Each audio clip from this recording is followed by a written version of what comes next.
Good morning, everybody. Welcome. Welcome, everybody. We're going to get started. And before we get started, we're going to do just a few introductions. My name is Mariana Castro, and I'm one of the Deliberation Dinners facilitators, MC, and also for the discussion project. And I have two awesome people to introduce you to. Lynn. Hi, everybody. My name is Lynn Glick. I'm the program director for the discussion project and for the Deliberation Dinners. Hi, I'm Emma Cabrera. I'm the project manager for the Deliberation Dinners. Okay. We want to welcome you, and we want to let you know this is a hybrid session. So we also have people who are joining us remotely, so we want to say hello to them. And as you hear me giving instructions here, we will also be giving directions to those of you remotely via the chat, and Emma is going to help us do that. So, welcome everybody, and we will get started right away. If you are in the chat, we're going to ask you to please get your name there, your affiliation, and share where you're joining us from. For the people here, we're going to do a quick activity right away so that you get to know at least one other person today. So this is what we're going to start with. As we were preparing this, we thought that we would get some topics that would ground you on the discussion today. And our bigger question is why? Why should we spend time helping students engage in deliberation?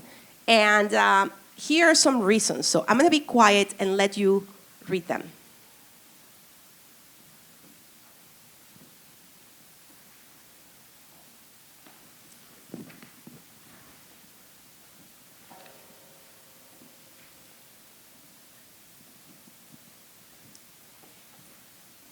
Okay, now that you've read them, I'm going to give you a few more minutes.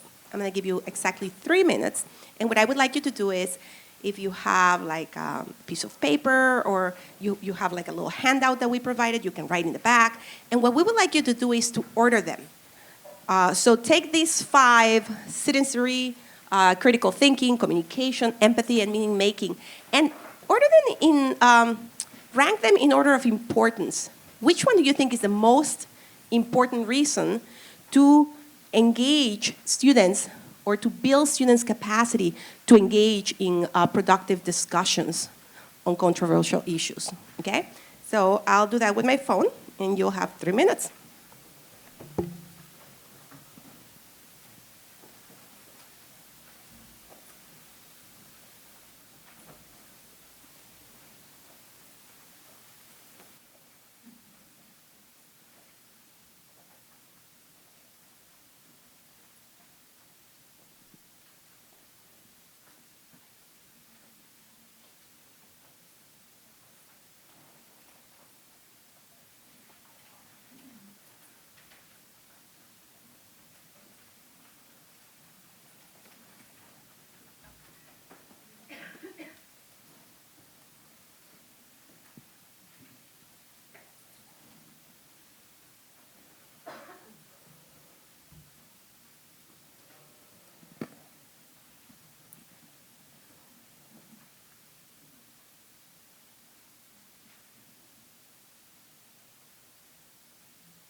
Okay.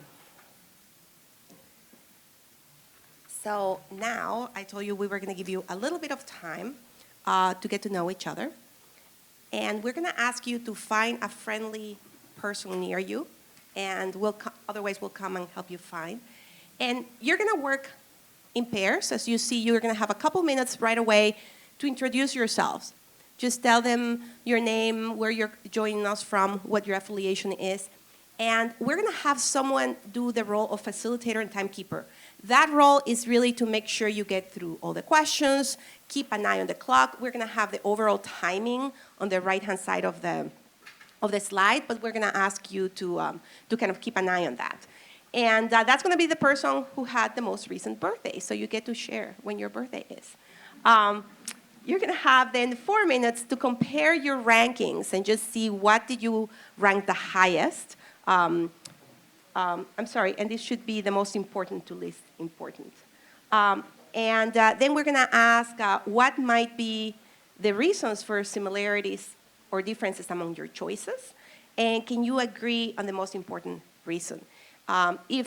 If you forgot or you weren't able to take notes because you didn't have something to write with, here's a reminder of what the reasons for engaging students in discussions around controversial issues are. Okay, and for the people online, Emma is going to be adding some questions. Okay, ready? Okay, and we'll come around. Right now, I'm going to give you 10 seconds to turn around and see who your partner is going to be. Smile at them.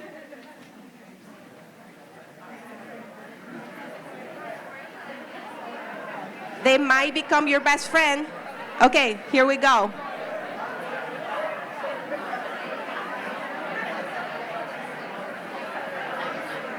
The timer is not working?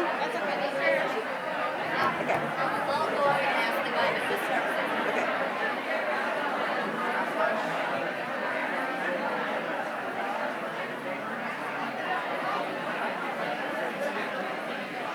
Wait, why did it say 2 minutes? I thought it said 2 minutes.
Thank you, everyone.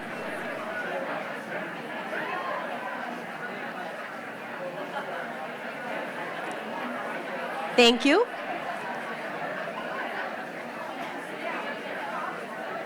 And now we're going to come back as a large group.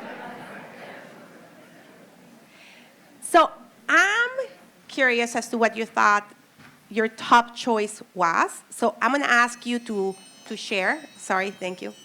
We had double timers. I tend to not be very good with time, so I need double timers. So I'm going to ask you to share your top choice, what you felt was most important, and give me a reason for why. And before we do that, I'm going to ask Emma to maybe share what our friends remotely did. That's going to give you some time, okay? So the top choice for our remote participants was de-empathy. That was the most important reason to involve discussion in your classroom. Okay. Now, everybody had a top, I think, right? So we're going to do something that sometimes people do to be more inclusive. I'm going to come and invite you to share, because everybody had time to kind of prepare their top, okay? And still, if you feel like it's too scary to share, you can say pass, okay? Ready? So let's get started with some friendly faces. Empathy, D. Empathy too? How come? I feel like if you're trying to empathize with the person next to you, you can open up dialogue and understanding with each other, and you can move on from there. I just feel like empathy is the best way to start. Did anybody else choose empathy for a different reason? Oh, that was fast. Okay, yeah. Can you repeat the reason? And I'm going to give you this. No, I can't. I'm just sorry.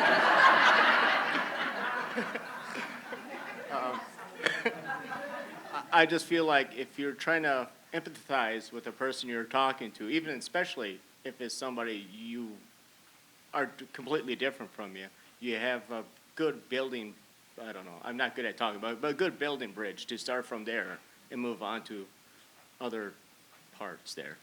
Sorry, not the best at speaking. But it sounds like it opens the doors. It opens the doors. Yeah. Okay, top that. Why empathy? Ooh, okay. And if you can't think of something, volunteer your friend. Thank you, Shami, for passing that. It was similar to what you shared, actually. We thought that it's good to approach those other elements with a baseline or a foundation of empathy, because we've seen evidence of what it looks like to try to engage in conversation where there is no empathy, or try to make meaning when there's no empathy, and we know that that's not the best way to move forward. And so we felt that empathy was kind of a foundation for all of those other things to happen effectively. Okay, who did not choose empathy? Okay, and you're right here. Sorry. I'll tell you what, I'm going to do that. And could we do someone had raised their hand. Okay, so you get it. All right, so we chose communication for a very similar reason to empathy, that we felt like communication and good communication skills are really like the base that everything then builds on for having like productive conversation. That it really seems like something like you have to be able to communicate in order to even enter that conversation, if that makes sense. That is both, I feel like it is kind of communicating both the talking and like listening sides of it too. I forgot to ask people to introduce themselves. Here, I'm Sammy. I use they, them pronouns. I am a UW alum, and I now work for the Wisconsin Department of Corrections. Welcome back. Hi, my name is Deborah, and I work for a nonprofit here in Madison, Wisconsin. And I chose critical thinking first. And the reason being is that I feel until you can understand what your own beliefs and values are, until you can research that, you can't empathize with another person, which was my second choice, until you understand who you are. You're able to empathize once you understand what your own values are. And then I believe you can empathize with someone else and what their experiences are. I hear a lot of, So who chose something different over here? Okay, so I'm gonna come back to you. Is that okay? I've been nominated by my conversation partner to talk. My name's Leah. I work in the libraries. We had a similar train of thought as the critical thinking, but we felt like meaning making had to go before that. In that, like, what does this political stance mean before you're thinking about whether that is a political stance that you value and align with? Thank you. And I'm Olivia. I am an MSW student as well as work at a nonprofit for Dane County. We discussed citizenry being the top, and just that it can be the foundation for feeling safe to openly communicate. And I think that second, ours would be communication, to be able to actively listen and share. But if you already don't feel safe to share, then you can't really get that far. thank you. And do you remember when you were in school and people would not give you the right answer? This is one of those times, right? All of these are important. There is no right answer. But this is kind of like a modeling of how we do things in the deliberation dinners, at the discussion project, in which this sparks conversation and grounds us in the topic we wanted to talk about. And we wanted it to be also inclusive. So we gave you something to think about and to talk about, and hopefully everybody got a chance to talk to at least one other person. The people in the chat got a chance to share through a poll, and they also got a chance to, if they chose to, get their voice out in the comments. So these are some ways to start that conversation, because sometimes the hardest thing is to just start it, right? So this is what it is. And finally, sorry, that was a debrief. This is our agenda today. As you can see, the first thing we did was the rank order to ground our thinking.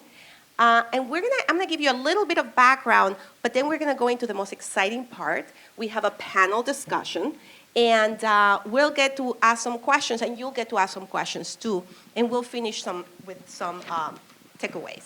And I'm gonna let you read what our objectives are for today.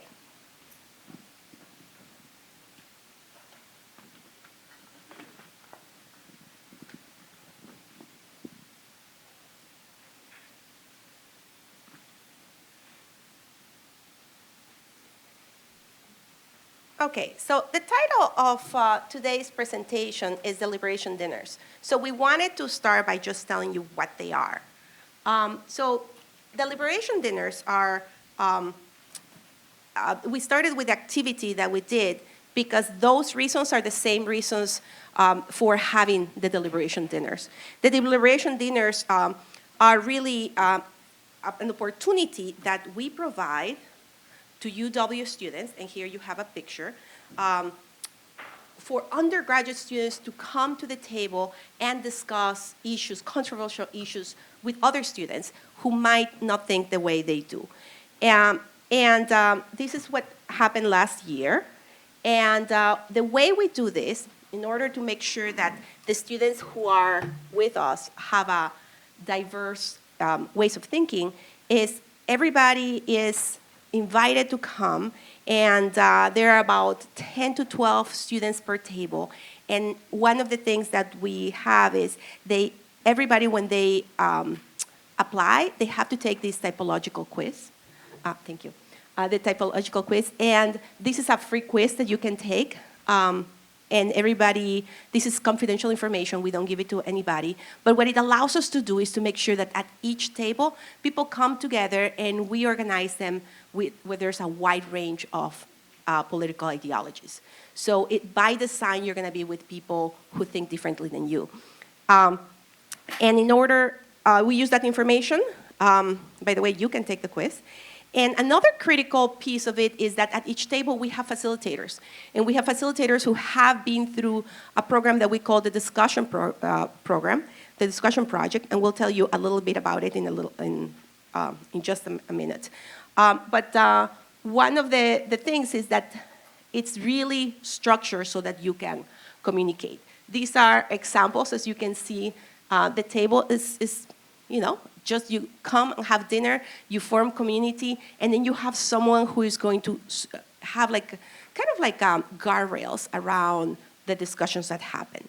So these are just a couple of tables from last year. And you might be wondering now why the deliberation dinners exist, why did they come about? And I expect that you are aware that there's a lot of divisiveness and polarization nowadays. And it's not just in our society, it's also reflected right here in our campus community for our students. So in other words, we don't always know how to talk to each other.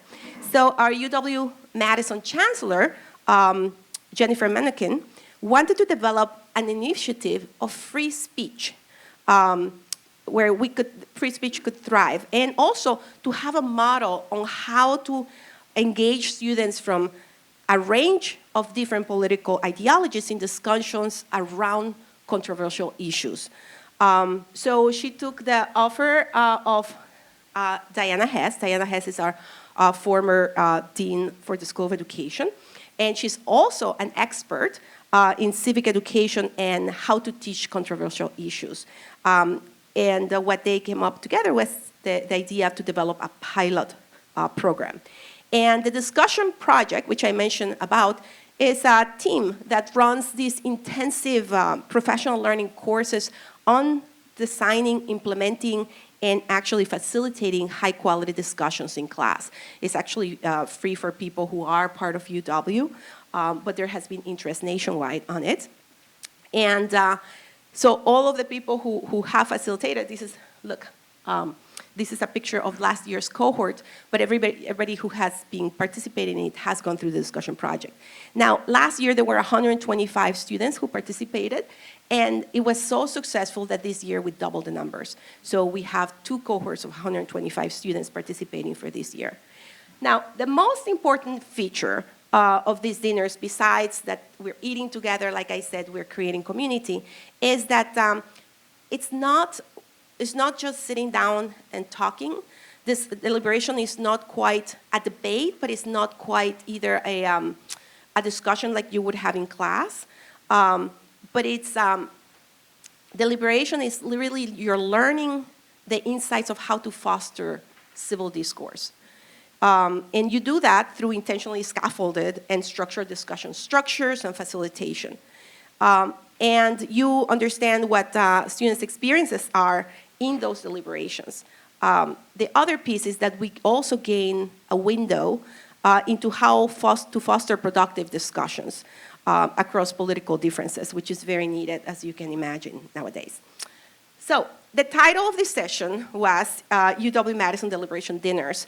So we want to tell you what they are. To connect to this activity that we just did, we'll preview what the deliberations dinners are that you just read. Okay, so this is what the dinners look like. I'm going to be quiet so you can look at, on the left-hand side, you have the schedule.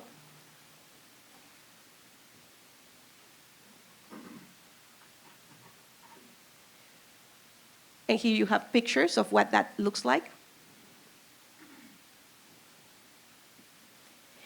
And we wanted to touch down, and here's what we learned from the pilot evaluation.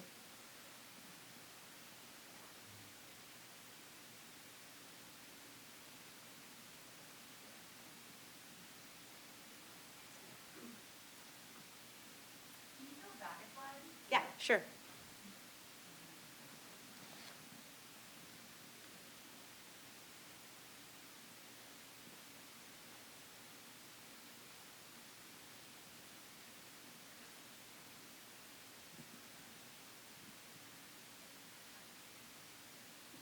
So part of what we've learned is what the students are doing, but we're actually having a formal evaluation program, and our friends from the Wisconsin Education Collaborative, Evaluation Collaborative are doing this for us. So the next slide, which has a lot of words, has some information on this.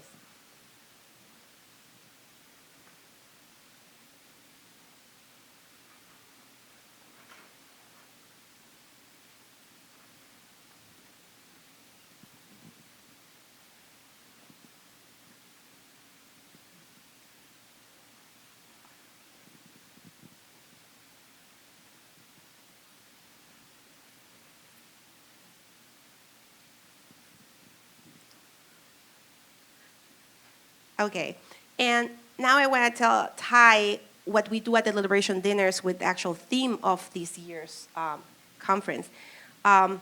Navigating differences and building community which is part of the theme. The theme, if you've forgotten, is threads of belonging, navigating differences and building community. And navigating differences and building community is exactly what the Deliberation Dinners are about. Because during these dinners, what we're doing is we're creating those spaces for students to intentionally share and navigate their political differences. And the other thing we have is we usually have some norms that people follow. And through those norms, we create the safe spaces. But we also have the organizational piece that helps and of course, our amazing facilitators, you're going to hear from some of them today. And what we do through those is to ensure that no matter what the thinking is, no matter who is there, everybody gets a chance to share their experiences. Everybody gets a chance to share what they're thinking. So the result is that there's an increased sense of belonging from the people who are attending these dinners. And there's and if you do this, as you can imagine, month after month, by the end of the year, people are really having a sense of community. And this is exactly the reason why the Chancellor Mannequin has initiated the Deliberation Dinners. So now, this is the most exciting part of this all. We're going to shift to the best part of the presentation, which is the panel discussion. So in a little bit, I'm going to have them introduce each other, themselves. And we're going to have a series of questions. But you're going to get to ask questions. So as you're listening to them, as you hear what their roles are, start jotting those questions down so we have plenty of people. So I'm going to ask first our awesome panel to just come and sit at the fancy chairs.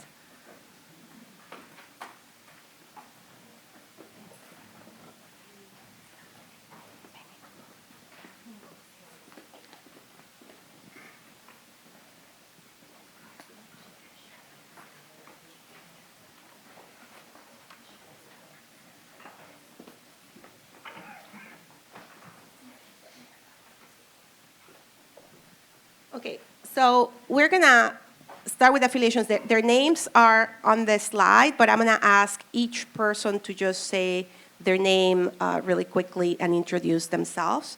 And as they introduce themselves, they're going to also share with us why did they agree to be a facilitator or a student or an evaluator for the Deliberation Dinners, and what was your experience, okay? So just start with your name and affiliation. Yeah. Hi, I'm Anna Johnson. I'm a junior here at UW-Madison, and then I was a student here at the Deliberation Dinners. One reason I decided to do them is because I think at UW-Madison we have this idea of kind of like learning beyond the classroom walls, of just embracing the Wisconsin idea, and this felt like a great opportunity to do this and just get a different perspective on what it means to become educated. And then obviously free food helps that. So those are kind of my reasons, just embracing the Wisconsin idea. Hi, my name is Samia. I'm a senior at University of Wisconsin-Madison. I was in the same group as Anna, and I was a student and a part of the Deliberation Dinners last year. A reason that I chose to be a part of Deliberation Dinners is I've always had an interest in politics and discussion, but I really wanted to put myself in a position where I could learn from different people and from the readings. Hi everyone, my name is Shamya Karumbaya. I'm an assistant professor in the Department of Educational Psychology at the School of Education here at UW-Madison.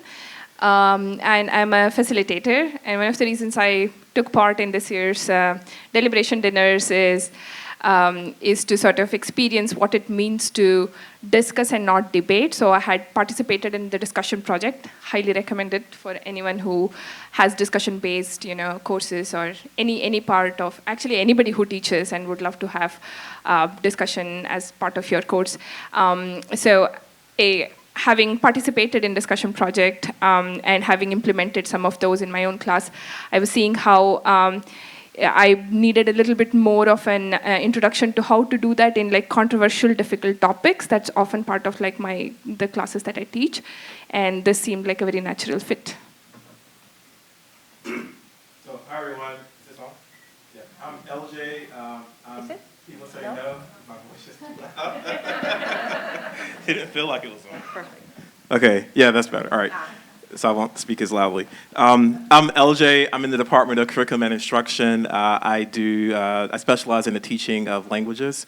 And like Shamia, I also participated in the discussion project. And that was a really interesting, fun, and engaging experience. And I knew that the same people who did that were behind the Deliberation Dinners. And so had a good track record. And so I thought this looks like something that would be fun to do. Also, I was a new faculty member, and I didn't really teach undergraduate students. All of my courses were at the graduate level. I'm also not from Madison or Wisconsin. I'm from North Carolina, and so I took this as an opportunity to get to know this community better, the university community that I'm now a part of. Not only do I think by doing the project, along with the students, I think we contributed to this broader goal, of challenging political and ideological sectarianism and building more harmonious relationships. But also, honestly, it was just a blast. It was fun. I enjoyed the meeting with the students. It was something that I look forward to. There's a lot of laughter that happens during these conversations, and it's just a great community building, fun experience. And so I really enjoyed it. This is my second year doing this, and look forward to being able to participate in future years as well. Good morning, everyone. Can you hear me okay? Yes, I can hear myself echo. I'm Bree Chapa. I am part of the evaluation team through the Wisconsin Evaluation Collaborative, which is housed inside the Wisconsin Center for Education Research, which is housed inside the School of Ed. And I first heard about this program actually when the then dean of the School of Ed was presenting it to our center as something she was focusing her energy on.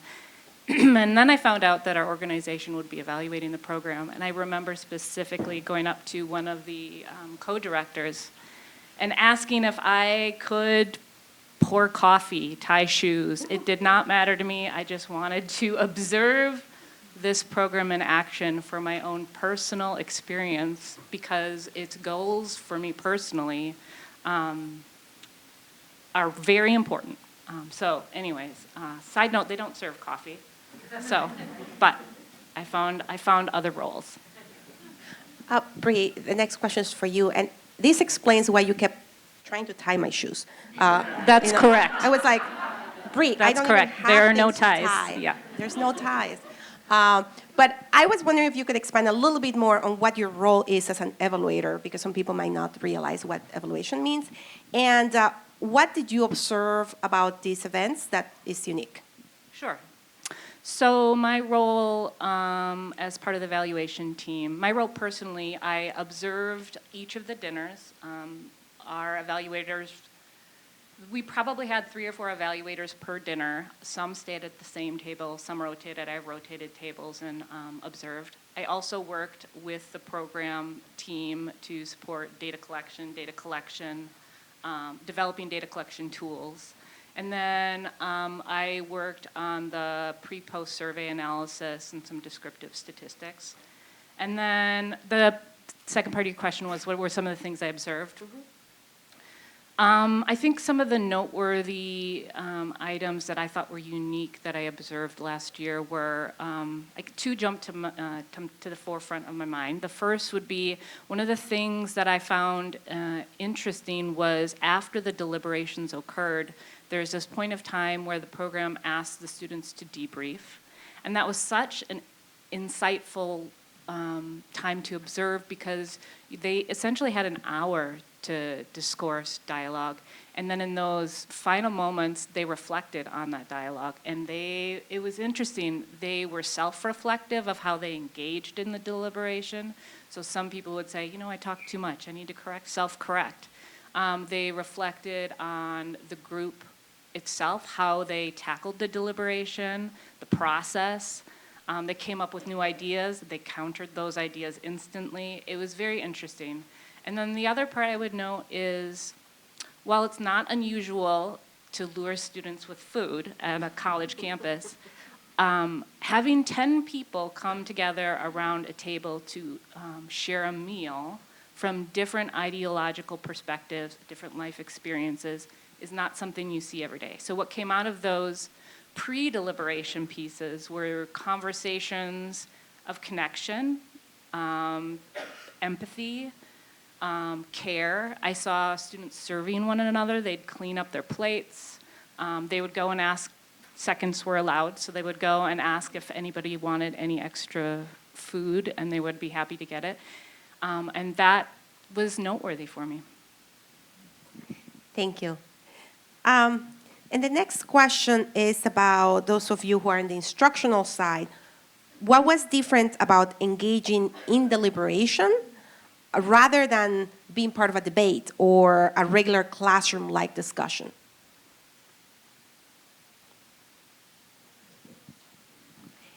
For a facilitator. Okay, sure, I can start. So when I think about debate, it's something that in many cases it forces you at the very beginning to commit to a particular perspective and defend that perspective throughout the course of the conversation or discussion. And also, I think your identity at that moment and maybe even your success as a learner is linked to whether or not you defended that position well. And a deliberation, I think, completely flips the script on that. It gives you this freedom to engage in the complexities and the nuances of what's involved.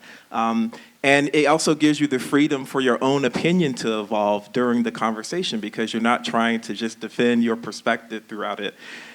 One of the elements of a deliberation dinner is, or one of the elements of what makes something a deliberation rather than a discussion is we talk about what matters most to you, right? When you can't have everything, what concessions would you make? What sort of trade-offs would you make in order to come to a consensus with the group? And so I think that's interesting, and it also gives you the freedom to sort of step outside of the confines of just one particular perspective.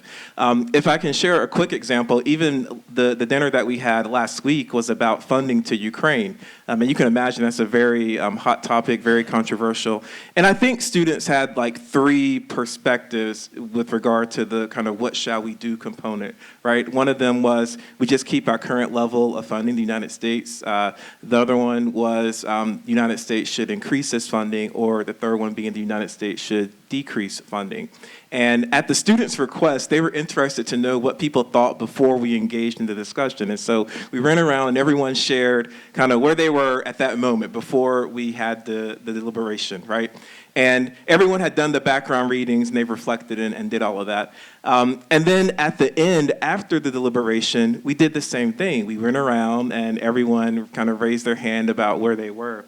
And I think what was interesting is even though there was no consensus, which isn't really the goal of a deliberation anyway, but even though there was no consensus, everyone either questioned what they believed before or they had changed their perspectives just from that specific conversation that we had.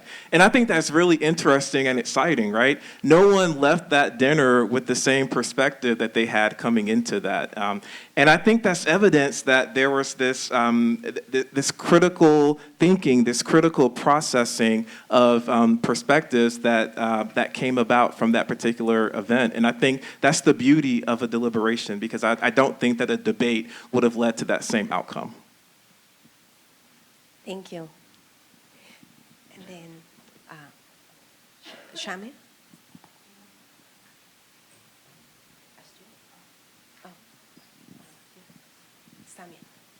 Okay. Hello? Oh, perfect. I think that the way that deliberation dinners is different from a debate or a classroom-like setting is there was a choice that every student made to be there and to educate themselves on the topics at hand and to take those steps to reach out and to like find that community and find a space where you're able to see other people's perspectives, whether they're politically different or whether they've had different experiences within their lives. That impact, I felt, is what separated deliberation dinners from a classroom-like setting.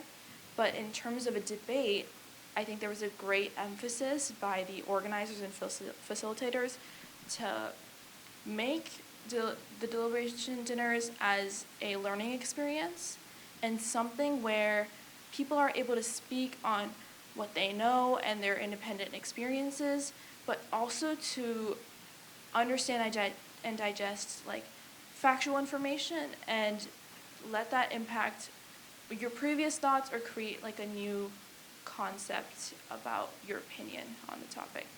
And that's really what I enjoyed about deliberation dinners as well. Thank you. Thank you, both of you, for hitting this critical ideas that you're weighing options, right? You're problem solving, you're considering different perspectives. You don't need to come to consensus, but you've grown, like LJ, what you were saying. Sometimes you grow more in your own perspective, or you even you don't change your perspective. You still think deeper about it. Okay, so the next questions, and this one is for Shami and Anna, is what skills did you have to employ to be successful in either facilitating or, for Anna, taking part in the deliberation? And what skills did you actually learn over time?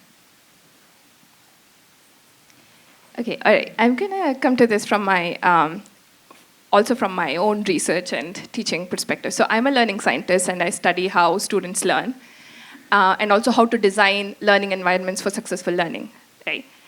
And I'm also an educator and I teach a course on theories of human learning. And I often get one of the two kinds of students. Students who are, because of their training and expertise, they are maybe quantitatively trained and they think of learning as happening in individual students' mind.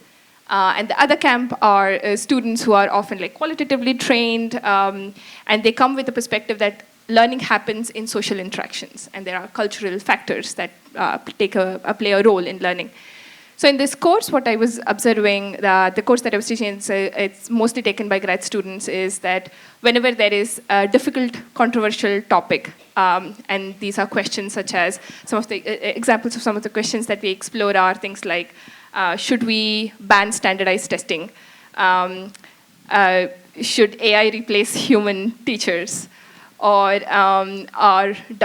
do misconceptions play a role in students' learning and such, right?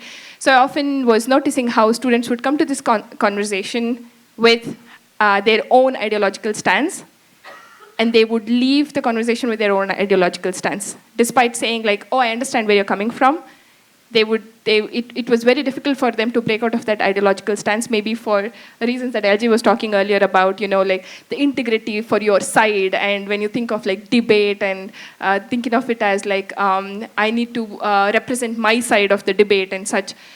So one of the few things that I was already comfortable are, making sure that you give space for students to talk and that you, as an instructor, as a facilitator, that you're not coming to that space as like with a sense of authority and trying to sort of like fill the empty brains with knowledge and whatnot, but rather let the students explore and learn and figure out, and there is no one solution or one destination that they are trying to reach, but rather it's a space where they are collectively, a focused inquiry, taking, understanding each other's perspectives, collaboratively assessing some of the evidences, some of the facts that they have had in their readings and such.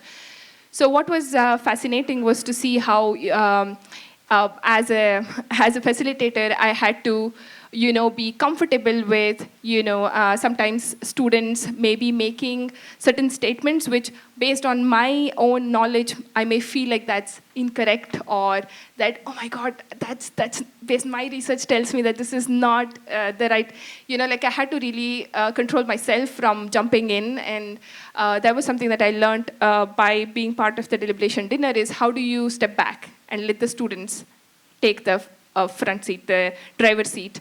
How do you not as an instructor, another thing that I would often also do in my classes, like consensus building, like, okay, we need to get to the solution, right? And sometimes these are such complex problems that if you're in your own ideological stance, it's easy to be like, should we ban standardized testing? Yes, yeah, we should ban standardized testing because X, Y, and Z. But once you break out of that ideological stance, you often see how these problems are so much more nuanced, and to think about real world context in which these play out, there is so much more that we need to explore, and to sort of find ways in which you can bridge those barriers and talk to each other, and facilitating that as somebody who also comes with their own set of biases, and to let that aside and let the space sort of take a shape and a form that that's hard to predetermine and preset, was something that was so hard, so out of my comfort zone, but something that I really learned, and I am learning right now on how to do better being part of the deliberation dinners. Yeah, and then to take part in these dinners, one skill that I really had to employ, I would say, was active listening, as simple as it seems. Because I feel with anything, I had my ideas of what was right and wrong, and those were right simply because they were my values. But with these dinners, I really tried to eliminate that and listen to the points everyone was making, even if I didn't agree. Because I wanted to be able to walk away and say, well, I believe this for X, Y, and Z, not simply because I'm right. So it took active listening instead of saying, well, let's just agree to disagree, to really get at the root of some of my values. Because every fact or thought, whether I disagree with them or not, goes into making an educated, evidence-based decision. And that hopefully eliminates the idea of some confirmation bias, or at least reduces it. So I had to employ active listening, as simple as a task that might be, to really walk away from these deliberation dinners knowing the root of my values, without being like, well, that's what I think, so I'm right. And then just kind of going off of that, I would say these dinners refined and taught me how to have a conversation with someone who wouldn't come to the same conclusion as me. And just keep it a deliberation, not an attacking debate. And I mean like a real conversation, not one where like in the back of my head I'm like, well, they're wrong, I'm right the entire time. And to keep that open-mindedness switch on and not immediately turn it off. Because I'm human, we're all humans, so we tend to surround ourselves with people who we do agree with and will come to the same conclusion as. So it took practice and takes practice to learn to understand where someone's coming from. And that doesn't mean you have to agree with them, but just being educated on different perspectives will help you come to an even more evidence-based decision or census on whatever we were talking about that night. And I'm not saying that when people talk to me, I still don't sometimes drop my jaw at like their thoughts or something, but these dinners at least allowed me to step back, listen what they were saying, educate myself, maybe not even understand, but at least just accept that perspective before I drop my jaw. So just taking that step back and just having appreciation of, like I said, you don't have to understand them, but you do have to learn and educate yourself from it to not have confirmation bias and to just come out with the most diverse opinion you could. So yeah, those are kind of the skills I learned. What I love about this, and this is something that we also see in the discussion project, it's like a muscle, right? It's something that you can actually learn how to do. So the more you do it, the more you have opportunities to practice it, the better it is. So for both students and for instructors as well. The next question is for you, Bree, putting you on the spot again as the evaluator. What stands out to you in the review of the data that you've been collecting about the deliberation dinners? Sure. So our evaluation last year really focused a lot on the formative process. So and I think you posted this earlier, a lot of the different data sources. We were doing exit tickets after every dinner. and analyzing those within a week and providing some feedback back to the program so that they could make changes and course corrections throughout the year. We also did a pre-post survey, and that was where some of my analysis came into play. And then we completed a number of student interviews after the 7th dinner, as well as interview with all the facilitators. And thank you for printing out some of the quotes. I can't remember things well, so I would not have been able to memorize those. So the piece of paper shares some of the quotes that came out of the, I believe they're all the student interviews at the end of the program last year. I'd say there were 3 things we were really looking at for our evaluation. We were looking at changes, potential changes and impacts and patterns around sense of belonging and inclusion, the development of deliberation skills, and then the ability to engage with people that are different than yourself. And so there are a few stats. You've got the stories part of it in your hand, and I have a few stats I can share with you. One of the things that stood out to me was a question on the pre-post survey that, and I have it written down, again, can't remember. The question was around students' opinions about how often they worried about their peers getting angry if they shared their true opinions. And by the end of the program, we saw a 25% increase in students saying never, which was notable for us. That kind of overlapped with some data around engaging with those that are different than themselves. And I think you might have posted this stat already, but by the end of the dinners, 95% agreed that the dinners had helped understand opinions different than their own, 95%. And then as it relates to the deliberation skills, from the first dinner, this was a question we put on the exit tickets, and there was always a fairly high agreement rate when we asked about their ability to use the new deliberation skills. So on the first dinner, they were already rating 69% agreement that they were able to use those skills.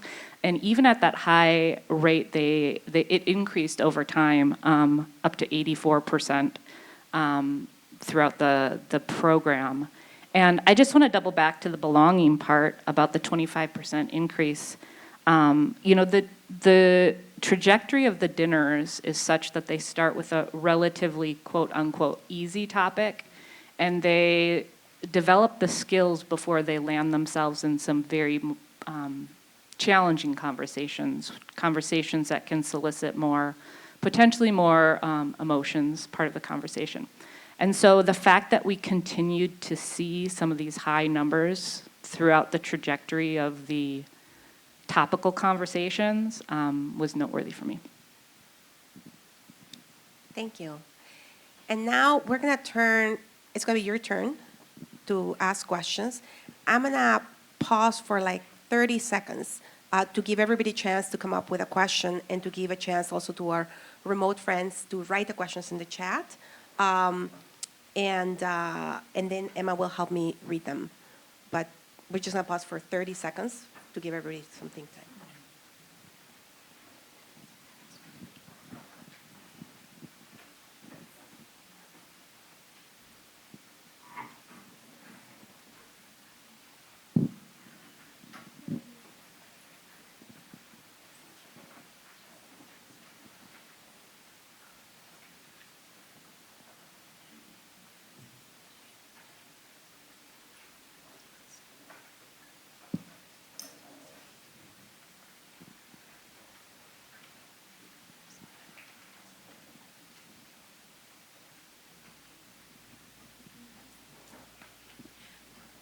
Okay, and if you have a question, we're going to ask you to raise your hand. The first question is going to come from the remote audience because we already have a couple of them, if you don't mind. Yeah.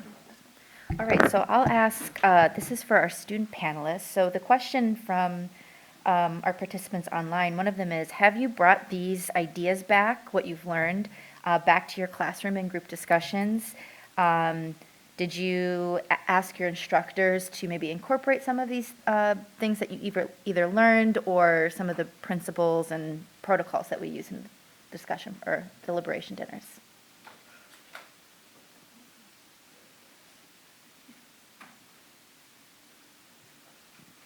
Hello. To answer that question, I personally haven't brought it to a classroom in an official sense. Not like I've spoken to instructors, but I've brought it into the way that I communicate with people, whether it's in a classroom or in my personal life. The way that I engage in discussions, especially about some of these controversial political topics, that has changed because of the skills that I was able to employ and learn from deliberation dinners. And I think that has also positively impacted my communication skills and the way that I'm able to understand other perspectives. Yeah, I would also agree with that. I would say it kind of depends on the classroom setting, whether you're in a lecture with 200 kids or you're in that discussion where there's only 20 of you. I definitely employ it more in those discussion-based classes, just in the sense where I do try to keep that active listening skill on and not immediately shut off to dismissal when someone says something that I don't agree with, and just keep that wave of learning open, I guess, because that is what the discussion and classroom sections are all about. So that skill I learned, definitely I implement it into my classes. I haven't necessarily talked directly to professors, but I feel like they would pick up on it when students are more willing to discuss both sides.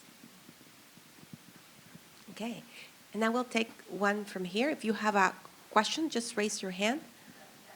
Okay, so we have 1, 2, and then we'll come back.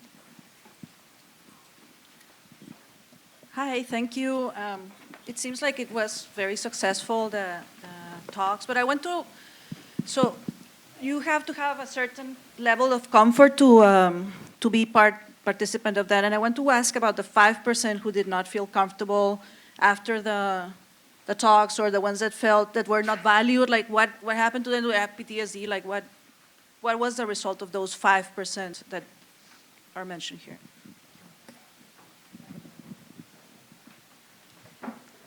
Yeah, it's a great question. So thank you. The 95% were students who said that they're, I want to get the language right.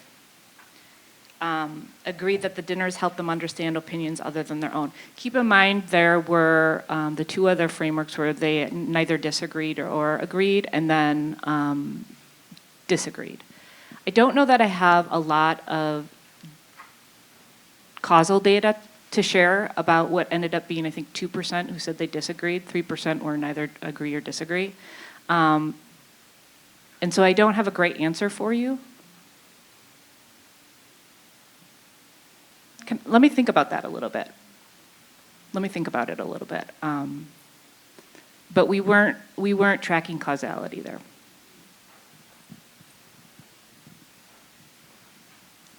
I think we answered. And then we had a question. I work in a small unit on campus. Well, actually, it's a little bit off campus. And I was just wondering, I think these are great. I've been here since 1974. Campus is more shifting left at the time. What a switch, 2024. Anyway, I just had a question. Would deliberation dinners happen for small units on campus, we're a research unit. We need something like this because it's sometimes a very toxic environment. And we need to talk to each other instead of at each other. And of course, without labels like PhD or no PhD, just an MS or MA, and some not even that. But I think it would be good for Chancellor Mnookin to consider expanding it to not just have it for students and their facilitators, but to have it for units on campus who need this, because I think it is needed. And I congratulate everybody here who's part of it. I think it's a great idea. And I just hope it continues, but also expands. Thank you. We'll take that idea back. And just to name that some people who have been part of the discussion project have also said similar things about the discussion project, and they're not instructors, and they've taken some of those structures back to meetings, and they say it's helped them get everybody's voice in. So we'll bring that idea back. So thank you.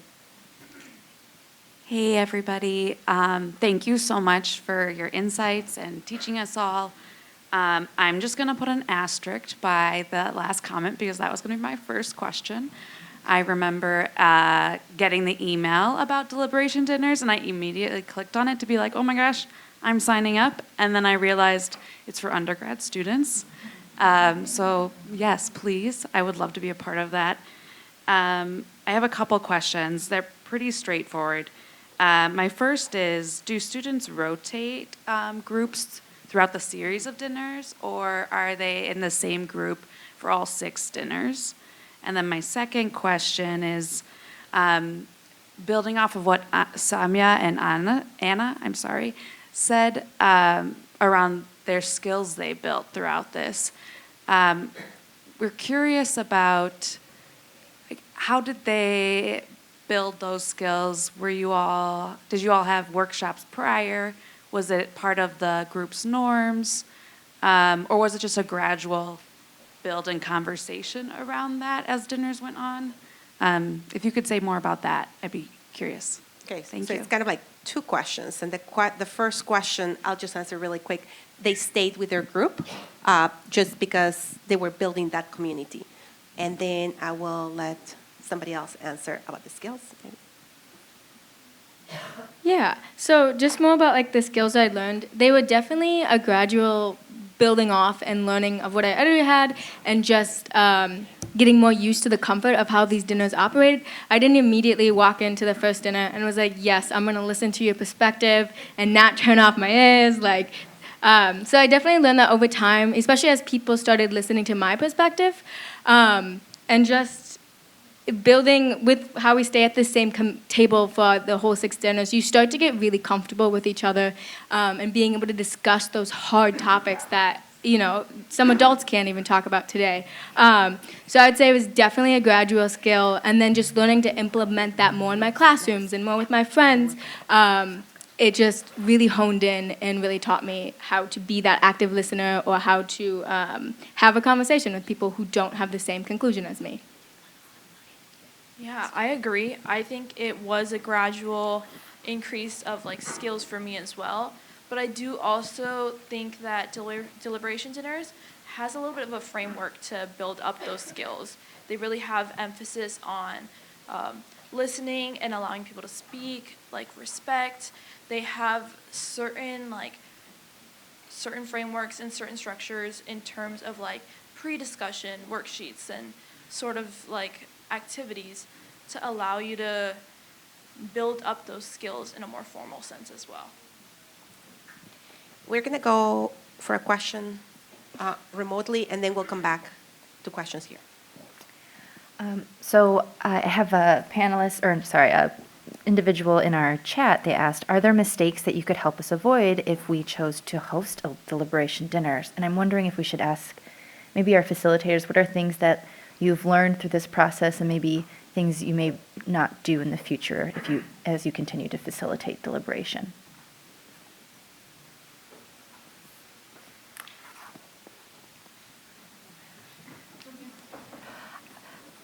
I can get started. Lynn and I, we help organize the dinners, and one thing is that they're very structured. And I think we don't just like if you're a classroom teacher, you wouldn't walk into class one day and say, hey, we're going to start discussing this really heavy topic, let's get at it. So they're highly structured. We put a lot of thought into the lesson plan, and the facilitators, they're trained. They're very thoughtful themselves. Just want to add a couple more things there. So before each dinner, there is a reading that all of us do, including the facilitator. So I think that's very well curated. So for topics that you're interested in, having very well-researched write-up that brings facts and the different, arguments, but most importantly, value tensions. I think that has been so fascinating for me to see across all the topics that I have seen so far is to, how, for a lot of these topics, we talk about finance and we talk about politics, we talk about international relationships or, reproductive rights and a bunch of, interesting dimensions. But underneath all of them, there are these basic human values like autonomy, agency, dignity, sovereignty, So for any topic that you're interested in, sort of getting to those roots of like where is this tension arising in terms of those fundamental mismatches potentially in people's values. I think that has been something fascinating for me so far in the topics that we have explored. So exploring that in your topics may be interesting too. I agree with all of that. Thank you. And I just would add one small thing, just about the value of community building. These are not things that you can just come and kind of have people talk about. I think the deliberation dinners are very strategic about when we discuss specific topics, and then also they're very strategic about that community building time. We spend 30 to 40 minutes having dinner beforehand, just talking about our daily lives. And if you are a unit on campus and you're thinking about doing something like this, as a Black man in academia, my guard automatically goes up when I'm talking about certain things in the context of universities and academia and my colleagues. And so that community and being able to assume best intentions rather than being told to assume best intentions, right? Actually authentically being able to do that, you need community. And so I think just the importance of sustained community, you can't ignore the value of that if you try to do this in your own classrooms or with your colleagues. Could I give an example of an actual mistake that we're just fixing right now? Because I really want to be respectful of that question too about a mistake. So one thing that we realized in our debrief of the ideas at the end, where we ask questions about what different tables thought, is that we were noticing a pattern where, and this has happened before, that there were far fewer young women who were volunteering. And it was a mistake because we'd seen the pattern before and we'd corrected for it before. But this year, what we should have done is put into place immediately, and we're doing it for our next dinner, some strategies to ensure that we have that real broad participation in that brief volunteer moment. So that's a mistake. It was a mistake in our structuring and our facilitating from the MC stage that we're working on. And I think hopefully you're picking up that what we are in this iterative process, and we're constantly going back and thinking, okay, that was a mistake, or that's something we need to fix.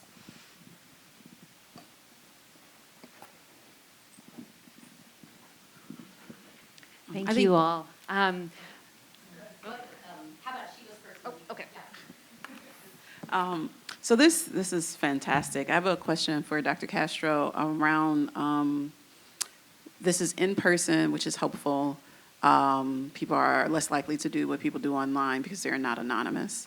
However, we do live in that hybrid world, and not just for our students, but for all people who are navigating both the in-person world and the online space. Was there a conversation around some of these tools to be used in the online space? We haven't planned it online, and I'm trying to find Lynn if there were conversations. I want to talk about our kind of like, what is it, our sister project or cousin project, a discussion project. For that was one of the things that we started face to face, and we're like, it's never going to work online. And then the pandemic happened, and guess what? We had to make it happen online, and it was actually really, really well received. And we also saw a lot of more inclusion in the online discussions. So I just say that to say it is possible to do these types of things in line. There are some things that you gain, and there are some things that you lose. So you have to be really thoughtful about, how you modify the structures, how do you modify the timing, and what would that look like. The beauty of this is that you're able to do both things in a table, and you develop that relationship, but there's like the larger context of being able to see physically what happens across tables. So we would have to just think about what would those structures look like for the overall, so that you don't get lost in, the really rich discussions that you might do, for example, in a breakout room, and as you come back together, how you might facilitate that. So, so thank you. I guess Deliberation Dinners Part 2. Thank you all. I'm just curious to know, you were able to increase the number to 250 for the second year. Is there talk of making this larger? Did you have a lot of applicants that you had to turn away? Did you just get enough? Don't run away, Lynn. Oh. Actually, I think I'll have Emma answer this because she is the master of recruitment and student management. Yeah, good question. So we actually invited every individual that filled out the application. So we had almost 500 students fill it out. And I think what ends up happening is it is such a lovely thing to do, but I think our students are so busy here at UW. And so we are competing with a lot of other things they have on their plates. They're in clubs, they have, very rigorous courses, they have jobs. And so we do this on a Monday night or a Tuesday night. And I think what ends up happening is, they sign up, but they can't end up doing it. But so I have invited everyone. We have over 250 students now in it. Next year, we would love to make this larger, make it bigger, but I think we always have to constantly balance with. So something that we maybe hope for is maybe this can be a course one day. Maybe, instead of us competing, we'll be among the other courses. And one thing that you didn't mention that I think you also do a great job at is making sure that you reach out to certain campus organizations that have certain ideological or political views to make sure that you're casting a wide net in terms of the perspectives that are being brought to the table, both figuratively and literally. So. Hi, my name's Tony. I work in student affairs on campus. And I have a question about the impact of the program directed kind of towards the student experience here, but there may also be some data to support where this is going. On campus, we're seeing a strong rise in isolation and loneliness among the students and among people in general. And with this program, when you talk about building community and connecting, and as you're working with a single kind of cohort as a group connecting, have you maintained those relationships outside of the program? And has this impacted the growth and change of your social circles through being involved in this program? I guess that's a question for our students.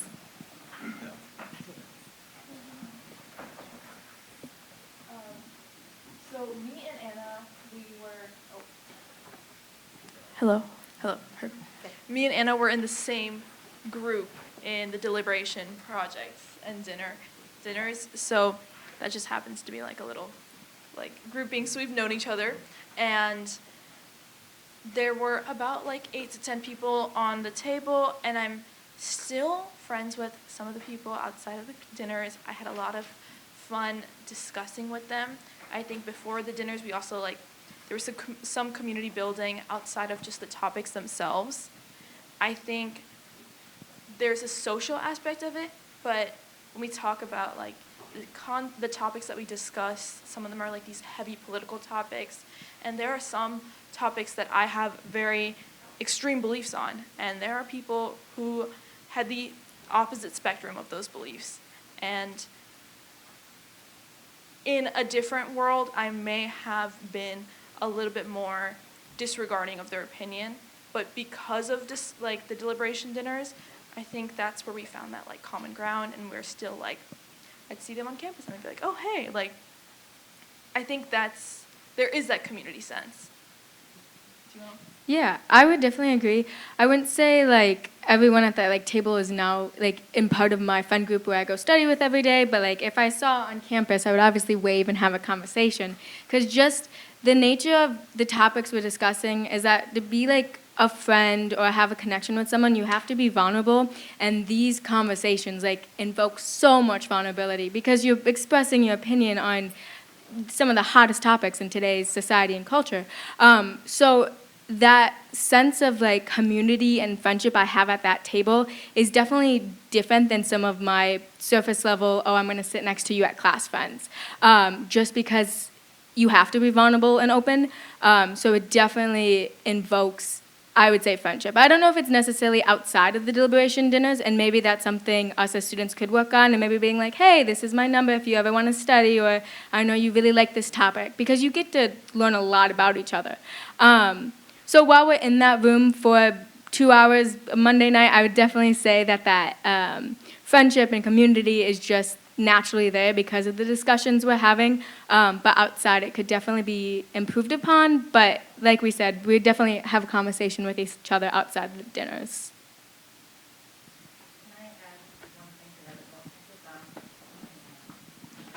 I don't know, but this one is.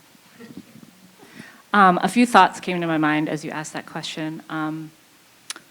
The first was, to your point on loneliness, one of the things that did come out of the qualitative data, the interviews, was the value that the facilitators brought to the community building and to contributing to student sense of belonging. We did not track, I think part of your question was the impact outside of the program. So that wasn't in the purview of our evaluation necessarily, but one of the things that we changed for this year's evaluation is we're leveraging an affective polarization tool that's come out of University of New Zealand, and that has now wound itself into our pre and post surveys. And so that particular tool asks students a number of questions that talk about their comfortability expanding who exists in their circle around them. So while we won't be measuring explicitly outside of the program, it'll be interesting to look at the results from that polarization tool. Are there any other questions? We have time for one more? Okay. Is this over now? Oh, sorry. Okay, sorry. Thank you, everybody. We're just gonna, yes. Go ahead.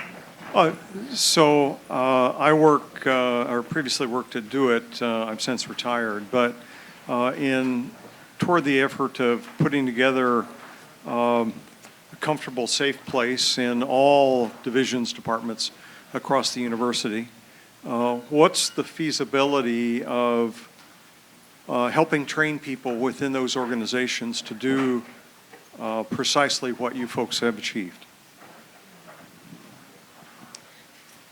I think this is a similar question to the one we had. So the possibility is there.